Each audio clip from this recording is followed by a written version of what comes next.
السلام علیکم ورحمۃ اللہ وبرکاتہ ان الحمد للہ نحمده ونستعینه ونستغفره اشهد ان لا اله الا الله وحده لا شريك له واشهد ان محمدا عبده ورسوله اللهم صل على محمد وعلى ال محمد قال الله تبارك وتعالى وليس الانسان الا ما سعى وان سعيه سوف يرى فسنيسره لليسرى.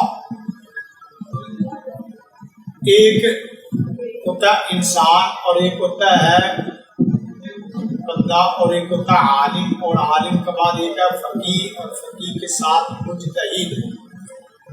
ایک انسان کو مجتہد اور فقیہ بنانے کے لیے اہل علم علماء کی ذمہ داری اور زندگی لائی جاتی ہے.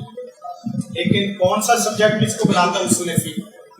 تو آج ہم اللہ کے فضل و کرم سے اصول فقہ اس کو ہی دیکھ رہے ہیں کہ جو بندے کے اندر اجتہادی، استدلالی، استنباطی اور استنتاجی، استخراجی، استقرائی اتنے لفظ بولے آپ کے سامنے. اب ہو سکتا ہے میں بھی زبان نہیں ڈھونڈا اس کے لیے، لیکن میں نے اس سب کو شروع سے الف اور آخر سے وہ یا کو سامنے رکھ کے تاکہ وہ سجا مقفع بھی رہے اور بات اصولی اور علمی فکری بھی رہے. یعنی ایک عالم کو اس کے اندر صلاحیت استدلالی اور استنباطی، استنتاجی، استخراجی، استقرائی یہ بنانے کے لیے ایک استاد عالم کی زندگی آ جاتی ہے. تو اس کے مزاج میں استخراج بھی ہو، اس کے مزاج میں استقرا بھی ہو، اس کے مزاج میں استدلال بھی ہو، اس کے مزاج میں استنباط بھی ہو، اس کے مزاج میں استنتاج بھی ہو. تو کتنی بڑی بات ہے.